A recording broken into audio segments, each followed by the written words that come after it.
Welcome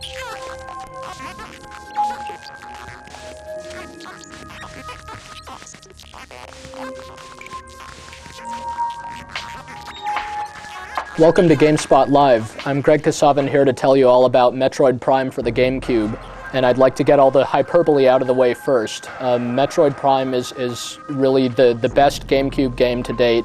It's also the best Metroid game to date, and it's one of the most atmospheric games that's ever been created. It's really, above all, if you're a fan of the Metroid series, you'll be thrilled at how faithfully Metroid Prime captures the essence of that great series in 3D.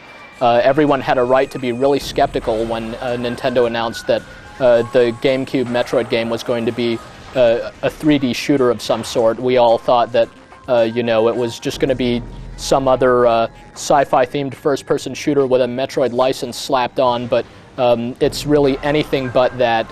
It's a superficial resemblance to first-person shooters is purely superficial, and above all, it's a Metroid game through and through, and it's even if you haven't played a bunch of Metroid games in the past, you'll find in it just a really original, really slick, polished, incredibly well-produced game.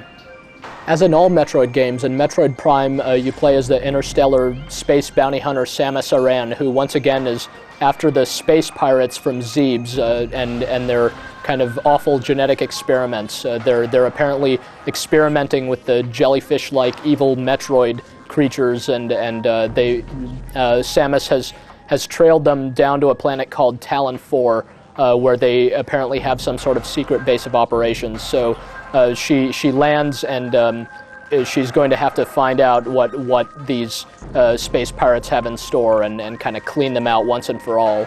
It's a similar premise to pretty much every other Metroid game, and like every other Metroid game, in fact, Metroid Prime really doesn't have much of a story or a plot to it.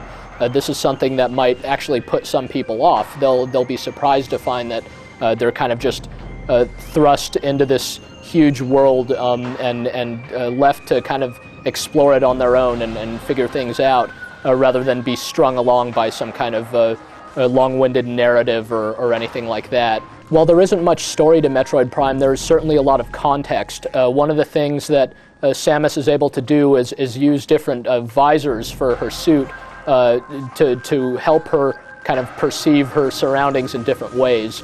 She begins with a combat visor, which is kind of the standard view. It's got a radar that shows any enemies in the vicinity and lets her easily acquire targets. And she's also got what's called the scan visor, with which she could analyze objects in the environment and kind of detect important information about them. She can scan enemies to find out their weaknesses. She can scan computer terminals to kind of translate pirate logs.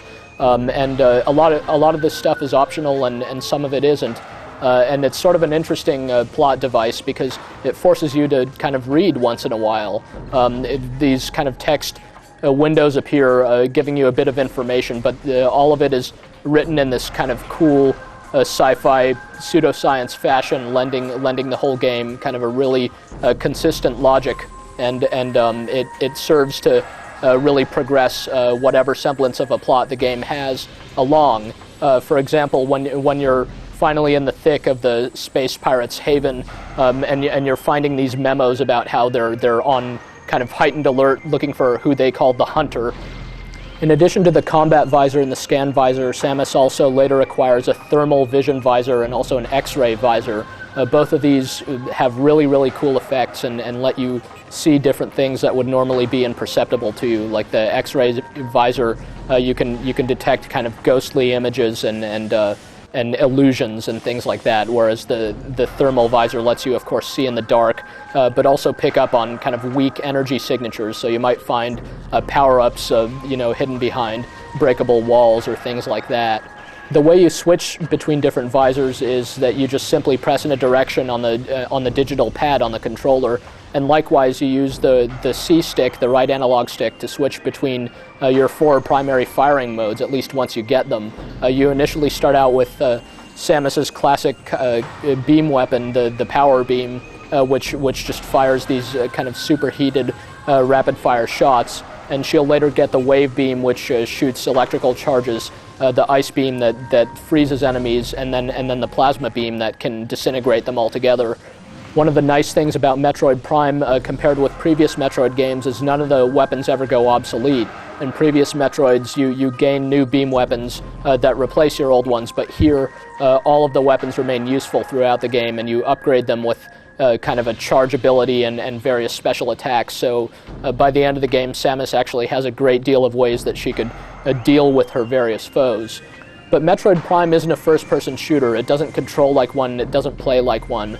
For example, in most first-person shooters, you can readily look up and down, but Samus has a bit of difficulty doing that. You have to press and hold the right shoulder button in order to adjust her vertical aim, and it's kind of an interesting touch. At first it seems pretty clunky, and it even looks clunky. You see her actually lift or lower her arm physically to aim at high or low targets. But then you realize that she's wearing this big, huge suit, and she basically doesn't even have a neck. So it sort of makes sense that she can't easily aim upwards or downwards. So that's kind of in pretty sharp contrast to most first-person shooters. And at the same time, unlike most shooter characters, Samus can really, really easily aim. You just click the left shoulder button, and Samus instantly acquires a target. So if you're fighting kind of a half dozen little bugs or something, you just squeeze the left shoulder button a bunch of times, and you could easily pick them all off as though she's some kind of RoboCop or something like that. She can aim almost flawlessly. So the challenge of the combat really isn't about aiming, it's more about avoiding damage or absorbing damage, since her suit can actually take quite a bit of punishment. When you lock onto a target, you can perform evasive maneuvers by jumping side to side to avoid damage, and also strafe around the target to keep it in your sights while avoiding its own fire. So Samus certainly isn't sluggish, and in fact she's capable of some pretty cool maneuvers. For instance, she can jump really, really high, even by default, and later on she'll gain an ability to where she can jump even farther. Jumping may be an aspect of Metroid Prime that worries you. How did it turn out? First-person jumping sequences almost always are horrible in first-person shooters, but somehow, some way, the designers of Metroid Prime made the jumping work. Part of it is that the view while you're jumping actually seems to move with the trajectory of the jump, so you don't have to adjust your viewpoint yourself while you're in midair. It kind of does that for you. But anyway, in practice, it just becomes very, very logical to where you can judge your distances and time your jumps. You'll still make these big, huge, death-defying leaps over huge chasms, although you can never die from falling, actually. Samus doesn't even take damage, no matter how far she falls. So the game's got exciting jumps in it, and yet they aren't especially difficult. You land where you think you're going to land, and it just works. And it wouldn't be a Metroid game without a bunch of jumping sequences, so it's yet another aspect of the series that the designers at Retro Studios really nailed. Another central mechanic is that Samus can roll up into a ball. This is going to look really, really weird to someone who's never played a Metroid game before. You have this kind of big football player-looking gal who all of a sudden turns into a perfect sphere and starts rolling around like a bowling ball. It's pretty bizarre, but it's one of the really unique things about Metroid. It always has been, and it's handled better in Metroid Prime than in any other Metroid game before it. There are a lot of really fun, creative sequences involving the morph ball, and you power it up with different abilities like a boost and also the ability to climb up vertical magnetic rails and all kinds of stuff like that. There are just plenty of neat little morph ball sequences, like you'll come up against these enemies that try to, they can't actually see you, but they can feel that the morph ball is there, and they'll pick you up and spit you out back at your entry point if you aren't careful. But you could drop a bomb, which they'll think is you, and they'll swallow the bomb and blow up. It's really quite clever.